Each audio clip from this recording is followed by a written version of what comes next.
میں ریکویسٹ کروں گا ملتان سے چیئرمین ہے department of history and civilisation کے پروفیسر ڈاکٹر محمد شفیق بٹی صاحب کہ وہ اس ریزولوشن کے حوالے سے ہسٹری کے حوالے سے بات شیئر کریں. بسم اللہ الرحمن الرحیم. بہت شکریہ ڈاکٹر محبوب حسین, آپ نے ہمیں ایک بہت اچھی اپرچونٹی پرووائڈ کی دوستوں کے ساتھ انٹریکٹ کرنے کی اور طالب علموں کے ساتھ بھی. یقیناً نیاز صاحب بہت اہم بات کر رہے تھے کہ یہ ذمہ داری اکیڈیمیا کی ہے کہ وہ لیڈرشپ سنبھالے, خاص طور پر جو نفسیاتی تربیت کی ہے. جب استادوں کی بات ہوتی ہے تو میں ذاتی طور پہ سمجھتا ہوں کہ استادوں کا کام نظریات میں کوئی ایسی چیز دینا نہیں ہوتا جس پہ وہ بلیو کرتے ہیں, بلکہ استادوں کا کام ہوتا ہے کہ طالب علموں کو سیکھنے اور سمجھنے کے قابل بنائیں, ان کے اندر ایسی صلاحیتیں پیدا کریں کہ جن صلاحیتوں کی وجہ سے وہ استاد کے اثر سے بھی باہر نکل سکیں. تو اس طرح کے آبجیکٹو کے ساتھ ہم پاکستان کو ایک ایسا مستقبل دے سکتے ہیں جس میں طلبہ جو ہے اپنا پاکستان کا مستقبل دیکھ سکتے ہیں. 23 مارچ یقینی طور پہ ایک بہت اہم دن ہے. اس اہم دن کو کئی حوالوں سے ہمارے ذہن میں رہنا چاہیے, لیکن 2 حوالے زیادہ اہم ہیں.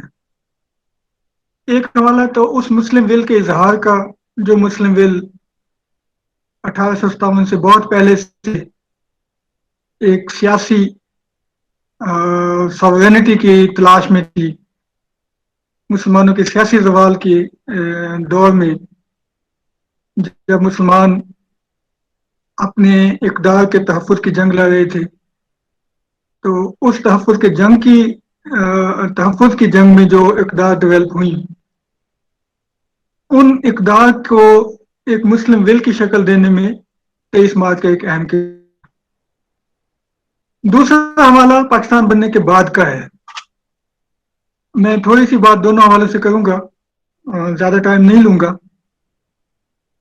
جب ہم خاص طور پر 1857 کے بعد, اگرچہ مسلم پولیٹیکل ول اس سے بہت پہلے بہت کمزور ہو چکی تھی, لیکن 1857 کے بعد ہمارے ذہن میں رہنا چاہیے کہ مسلمانوں نے مختلف سطح پر اپنی ول کو مجتمع کرنے کی کوشش کی. سر سید نے جو ہے اس کو تعلیمی حوالوں سے کوشش کی, سید امیر علی نے اس کو سیاسی حوالوں سے, ندوۃ العلماء اور جو دیوبند ہے اس نے مذہبی حوالوں سے, اسی طرح سے جو ریجنل حوالے ہیں وہ بھی اس دور میں بھی بہت طاقتور ہمیں نظر آتے ہیں. لیکن جو سب سے بڑا پرابلم مسلمانوں کو اس میں درپیش تھا میرے خیال میں, وہ 2 طرح کا تھا. ایک تو یہ کہ کلیکٹیو اینٹی امپیریل ول جو ہے وہ کنسٹرکٹ نہیں ہو پا رہی تھی, اور دوسرا یہ ہے کہ مسلمان اپنے اندر بھی ایک اجتماعی سوچ پیدا نہیں کر پا رہے تھے. تو 2 حوالے, ایک یہ کہ مسلمانوں کے اپنے اندر ایک اجتماعی حوالہ پیدا ہو, تمام مسلمان جو ہے وہ ایک مشترک مقصد اور نصب العین تک آئیں, اور دوسرا یہ کہ ہندوستان کی دوسری قوموں کے ساتھ مل کر ایک مشترکہ اینٹی امپیریل جو ول تھی اس کو اسٹیبلش کیا جائے. بنیادی طور پر 23 مارچ ایک ول کی ناکامی تھی اور دوسری کی کامیابی تھی. جو ایک آل انڈیا ایک اینٹی امپیریل مسلم ول کا جو کنسیپٹ تھا, جس میں تمام مسلمان زعما کانگریس کے ساتھ اور دوسری ہندوستانی جماعتوں کے ساتھ ایک مشترکہ نصب العین کی جدوجہد کرتے رہے, تو 23 مارچ بیسیکلی اس ول کی ناکامی کا اعلان تھا. کیسا اعلان کہ وہ جو مسلمانوں نے لکھنؤ پیکٹ سے شروع کی تھی کہ ویسٹرن امپیریل ماڈل کے اندر مسلمانوں کے حقوق کے تحفظ کا بندوبست ہو جائے, اور جس کے لیے جناح نے جو ہے دہلی مسلم پروپوزل بھی دیے, اور بعد میں جو ہے وہ بل جو ہے وہ ہمیں نظر آتی ہے 14 نکات کی شکل میں، اور اس کے بعد بھی ہمیں گول میز کانفرنس میں نظر آتی ہے. تو اس بل کی ناکامی کا اظہار تھا. دوسرا حوالہ جو ہے وہ ہے کہ ایک کلیکٹو مسلم بل کی جو ہے وہ سامنے آنے کا اور اس کی کامیابی کا. ہم جانتے ہیں کہ کلیکٹو مسلم بل کم از کم 40 سے پہلے ایگزسٹ نہیں کرتی تھی. بہت ساری چھوٹی چھوٹی مسلم جماعتیں موجود تھیں جو مسلم اقلیتی علاقوں میں بھی تھیں اور مسلم اکثریتی علاقوں میں بھی تھیں. اور 1930 میں جب علامہ اقبال نے خطبہ الہ آباد دیا تو اس کا بھی بنیادی کنسیپٹ یہی تھا کہ اگر مسلمان پورے ہندوستان میں اپنے حقوق کا تحفظ نہیں کر سکتے تو ایٹ لیسٹ جو شمال مغرب کے مسلم اکثریت کے علاقے ہیں وہاں پر مسلمانوں کی اکثریت موجود ہے، اس اکثریت کو یہ حق حاصل ہونا چاہیے کہ وہ اپنے مستقبل کا فیصلہ کرے. ایک کلیکٹو مسلم بل کے لیے خواہش جو ہے وہ علامہ اقبال نے پیش کی تھی.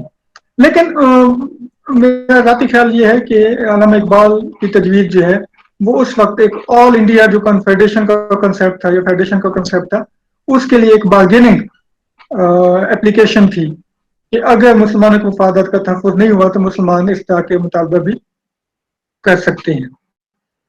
لیکن 1940 میں 22 مارچ کی قرارداد جو ہے وہ بنیادی طور پر یہ حوالہ تھا کہ اب ہم ایک جو متحدہ ہندوستان کے اندر جو مسلم ول کا تحفظ کا اظہاریہ تھا یا بیانیہ تھا اس سے دستبردار ہو رہے ہیں اور ہم ایک سیپریٹ مسلم اسٹیٹ کے لیے بات کرنا چاہ رہے ہیں. تو یہ ایک مسلم ول کی جو متحدہ ہندوستان کی ول تھی اس کی ناکامی اور دوسری کی کامیابی دونوں اکٹھی ہمیں نظر آ رہی ہیں. جو دوسری اہم بات ہے وہ یہ ہے کہ اس ول کے اظہار کے لیے ایک بات اور اہم بن گئی کہ چونکہ ویسٹرن ڈیموکریٹک سسٹم ہندوستان میں لاگو ہو رہا ہے، جوائٹیرین جو کنسیپٹ ہے وہ سب بنیادی ہوگا. اس میں جوائٹیرین کنسیپٹ کو مد نظر رکھتے ہوئے علامہ اقبال نے بھی خطبہ الہ آباد میں یہی کہا کہ جن علاقوں میں مسلمان اکثریت میں وہاں پر ایک علیحدہ ریاست قائم کی جائے، اور جو 23 مارچ کی قرارداد پاس ہوئی اس میں بھی یہی پوائنٹ اڈاپٹ کیا گیا. تو بنیادی کنسیپٹ جو مجھے سمجھ میں آتا ہے وہ یہ تھا کہ جہاں مسلمان اکثریت میں ہوں گے وہ ڈیموکریٹک سسٹم کے اندر اپنی میجورٹی کی بنیاد پر اپنے کلچر اور ثقافت کا اور اپنے سیاسی مفادات کا تحفظ کر پائیں گے. اقلیت میں رہتے ہوئے متحدہ ہندوستان میں یہ ممکن نہیں تھا. تو یہ جو مسلم ول کا کنسیپٹ ہے یہ بنیادی کنسیپٹ ہے جو علامہ اقبال نے بھی یوز کیا اور بعد کی جو مسلم پولیٹیکل ڈسکورس ہے ان میں بھی ہمیں نظر آتا ہے. مسلم ول کو میجورٹی کے ساتھ جوڑنا یہ بنیادی نقطہ ہے جس کو ہم مسلسل اگنور کیے جا رہے ہیں. مسلمان جہاں پہ اکثریت میں ہیں وہاں پہ مسلمان اسلام کی ول کا اظہار بھی مسلمان کر رہے ہیں، اور مسلمان جہاں پہ اکثریت میں ہوں گے وہ اپنے ول کے مطابق اپنے مستقبل کا فیصلہ کریں گے. مسلمانوں کی اکثریت اگر ہم متحدہ ہندوستان میں دیکھیں تو یقینی طور پر دو حصے زیادہ نمایاں ہمیں نظر آتے ہیں، شمال مغرب میں اور شمال مشرق میں، بنگال اور یہاں پہ پنجاب سندھ اور کے پی کے.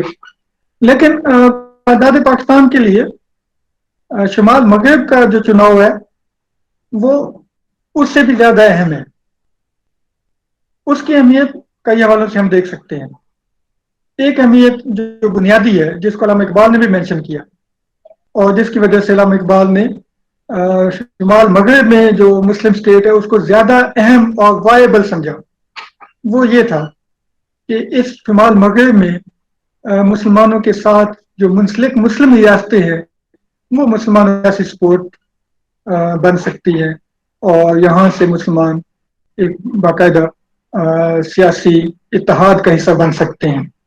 یہ سیاسی اتحاد